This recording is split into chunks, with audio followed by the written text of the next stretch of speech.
In this video, we'll be creating a low poly terrain, as you can see right here, from start to finish. You'll learn how to import assets, create your terrain, sculpt it to add some hills, paint some textures on it, and then add trees and vegetations and other details like the grass, rocks, and logs you can see here. Then lastly, we'll tweak our lighting and add some post-processing to make your scene look alive and vibrant.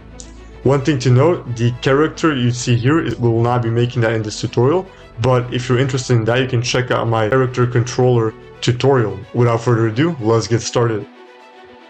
Make sure you choose the universal render pipeline when creating the project.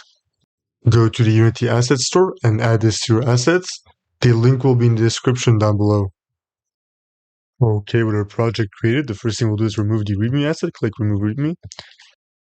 Alright, now head over to Window, Package Management, Package Manager, go to My Assets, look up Ultimate Nature, and then make sure you download it, and then click Import. If it gives you this warning, make sure you click Skip, and then just click Import. Let's now quickly fix some things up. Go to the folder of the assets we just imported, then go to Materials, select all of them using Control, then head over to Window, Rendering, Render Pipeline Converter, select Material Upgrade, and then click Initialize Converters, like so, and then click Convert Assets. There we go. So again, this is important because we're using the Universal Render Pipeline, which is more recent, while this asset was made for the old built-in render pipeline. Let's go ahead and actually create our terrain now. So I'm going to right-click in the hierarchy, go to 3D Object, click Terrain. All right.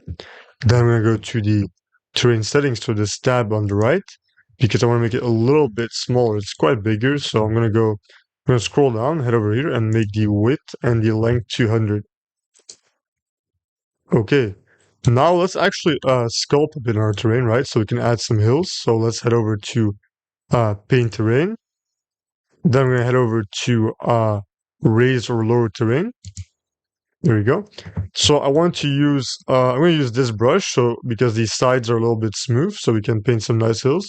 And then I'm going to put the brush size to about 80 and put the opacity to something like 20, okay? And by clicking on the terrain, we can actually paint and sculpt our terrain.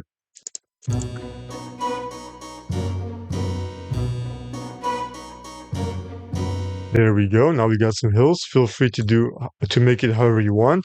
Also, you can play around with the brush size and the opacity. One quick tip, if you hold down shift while clicking on the terrain, you can actually reduce the height of the terrain, so that's very useful. Now that we have some hills, let's actually add some textures to our terrain. So head over here, click here, and go to Paint Texture. There we go. Then click Edit Terrain Layers, click Add Layer, and then we're going to start by adding this dirt layer. So double click on that.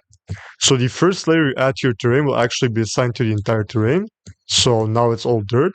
But let's actually also add a grass layer. So click Edit Layers, click Add Layer, and then I'm going to add a grass layer by double clicking. And now we can actually paint this grass. Before we do that, I quickly want to show you something. So if you head over to Edit Terrain Layers and click Create Layer, you can actually assign any texture you want to make a brand new layer. Because again, these layers were already in the assets we just imported, okay? Anyway, let's actually paint some grass on terrain. So click on this grass. The brush size is fine. The opacity, I'm going to increase a little bit, so maybe something like 60. And now you can just, again, paint some grass on terrain by clicking on it. There we go. So I just painted some grass on the terrain. I kept it pretty simple. One more thing we'll do is add another layer. So click Add Layer. I'm going to add a rock layer to make a little pad on our terrain. So I'm going to head over here, reduce the brush size to something like 8. And then I'm going to also reduce the opacity a bit so it blends nicely with the grass. And then I'm going to select my rock layer and make a pad here. Like so. There we go. So now let's actually get to the fun part and add some trees to our terrain. So we're going to head over to Paint Trees, click here on this tab, and then we're going to click Edit Trees. click add tree, and then we're going to head over to the assets we imported. So go to this folder, go to prefabs, then go to foliage. We want to go to trees, like so. And then here I can drag this prefab right in here, and we can just click add. Okay, now we have our tree. I'm going to actually show you something. If we head over to brush size and put this to 1 and put the tree density to the maximum, we can actually individually place trees like this, which can be pretty useful sometimes. Okay. And I also want to show you tree height. So this will be random, so we can actually increase this a little bit so that we can have a little bit more variance in height, but you don't want to overdo it, otherwise it will be all over the place. So now let's actually paint some trees. So let's increase the brush size a bit again, like so. And put the density at something like, I don't know, 30, 40, so we can actually paint some trees here.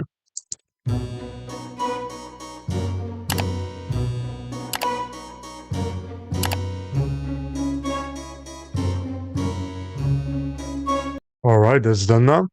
So by the way, if you hold down shift, you can actually also remove the trees like that. So that's also a very useful tip. One thing to mention, I didn't add the second tree because it's basically the same one, but just smaller. Okay, so now they have our trees. So let's actually add some foliage here.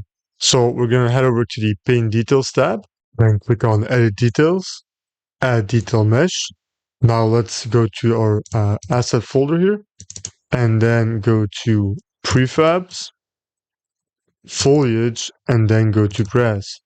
We actually have to do something because if we double click this prefab, you can see that this grass is actually using LODs, which are not supported for details. So drag this grass LOD 0 right in here, and then just exit and make sure you click Discord changes. Okay. And then you can actually drag this one in here, and this will work perfectly. We're going to increase the width, the minimum width to something like 1.2 for a slightly denser look, and the minimum height to 1.1. But you can tweak this however you want. Okay, click add. Now, if we head over to our terrain again in the paint detail section, we now have our grass. So now I can increase the brush size a bit. I always recommend to put the opacity and target strength to the maximum when painting details. And now we can just paint our grass like so. Awesome.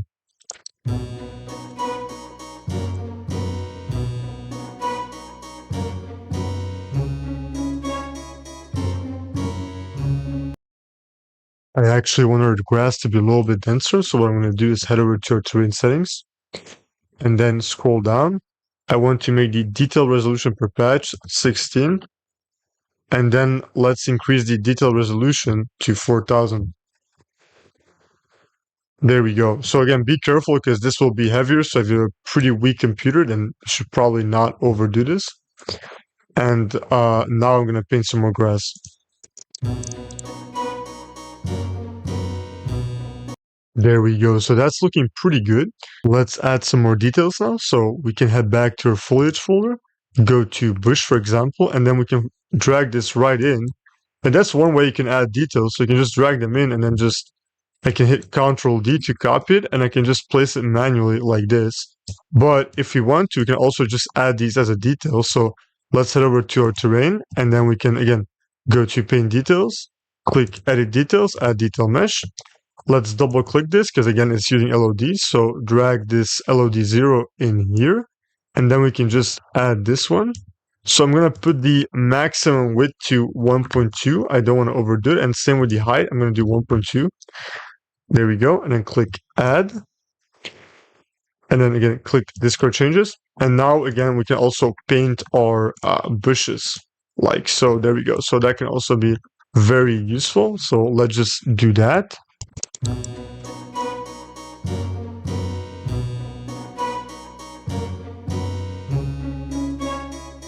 Okay, with that done, again, we can do the same for some other details. So, for example, I can add some logs.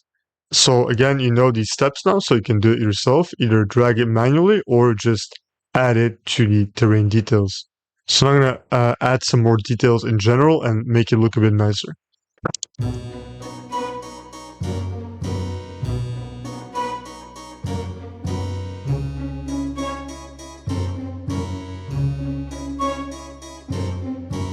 Okay, that's looking pretty nice. One thing to note, so the flower is actually an exception. We cannot add this to our details because it's using multiple materials, so it's not allowed.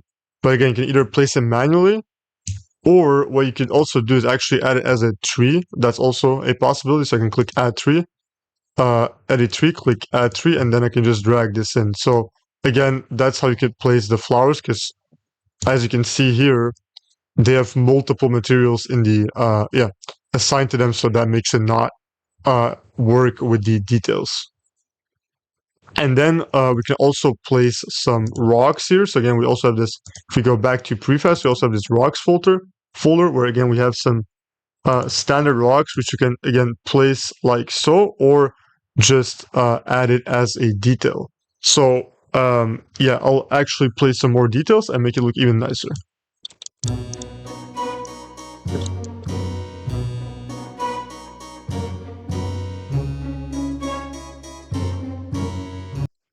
Alright, that's looking pretty decent already, but now I want to make some changes to the lighting and add some post-processing to actually make your scene look alive. So the first thing I'm going to do is head to Window, go to Rendering, and then go to Lighting. So in our Lighting window here, let's head over to Environment, and then let's head back to our Asset folder, okay? Go to Materials, and then here we can drag the skybox in our skybox material. So now we actually have a sky with some clouds. I mean, that's already looking so much better. So after that, we can head over to your global volume. Again, this should be here by default if you're using URP and Unity 6 or later. So we want to tweak some stuff here. So let's first head over to Bloom. So let's maybe increase the intensity a little bit to something like 0.5. There we go. That looks pretty good. Then I'm also gonna put the tone mapping to ACs, right? So right now this looks bad, but we'll actually add some color grading to make this look a lot better. I'm quickly gonna tweak the tint of the bloom so it looks a little bit more sunny. So I'm gonna give it a orangish color, which will come in handy later, like so. Okay, let's head over to vignette now. So let's click all. So honestly, I just want to increase the intensity by a little bit. So maybe 0.3. I'm gonna decrease the smoothness a little bit to 0.15. So again, this will just add black borders to our scene. So again, it looks more sharp. Okay, let's add another override. So let's head over to post-processing and let's go to color adjustments. This is very important now because again, we changed our tone mapping to AC, so we have to tweak some stuff here. So I'm gonna put the post exposure to 1.2. This already looks a lot better. And then I'm gonna put the contrast to 10. So again, this can add some more depth. So, but obviously you don't want to overdo it. So I'm gonna put this to 10, and then I'm gonna put the U shift to -5 to make it look a little bit warmer, and put the saturation also to 10, like so. Okay, that's already looking a bit better. Again, you can tweak it however you want. You can play around with it. Okay, I'm going to add let's see, white balance here. So here we can play around with the temperature and the tint. So I want to make it look a little bit warmer. So I'm going to give it a temperature of like 5, let's say, or even 10. And then give it a bit of a tint. So maybe 5, give it a very mild tint. There we go. Nice. And then I'm going to add split toning. All right. So I feel like our shadows are looking a little bit strong here. So what I'm going to do is make this a very slightly lighter color, just a little bit, like so. And then the highlights, I want it to look a little bit warmer. So what I'm gonna do is give it an orangish color and just make it pop a tad bit more. There we go. So let's see. Yeah, that looks pretty nice right there. There we go. And then lastly, I'll add some lift gamma gain to do some final color correction. And in here, we can just click all again, and we can just, again, play around with it a bit. So I'm going to slightly increase the gamma and also slightly increase the gain to make things pop a little bit more. I'm also going to give the gamma a slightly orangish color, like so. Very slightly. Okay, there we go. So That's it for our post-processing. Again, feel free to play around with it as much as you want. Alright, so we're mostly done now. I'll just make some final tweaks and I'll show the final result.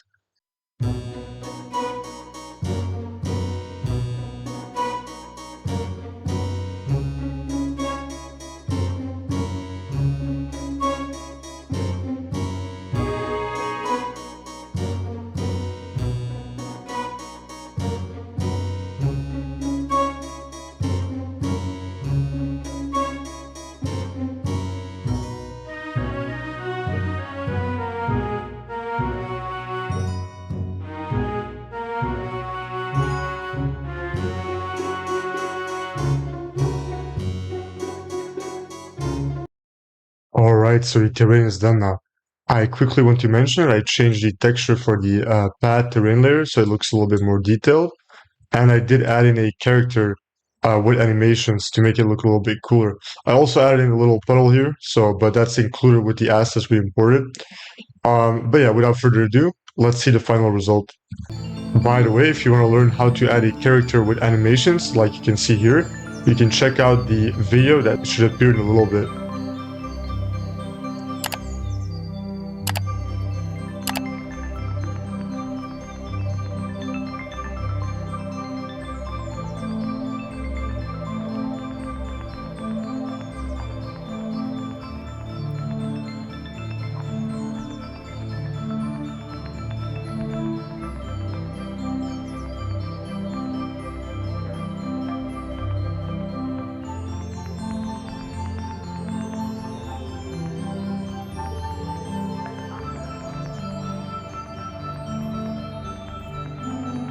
If you enjoyed the video, make sure you like, subscribe, and leave a comment down below. See you next time.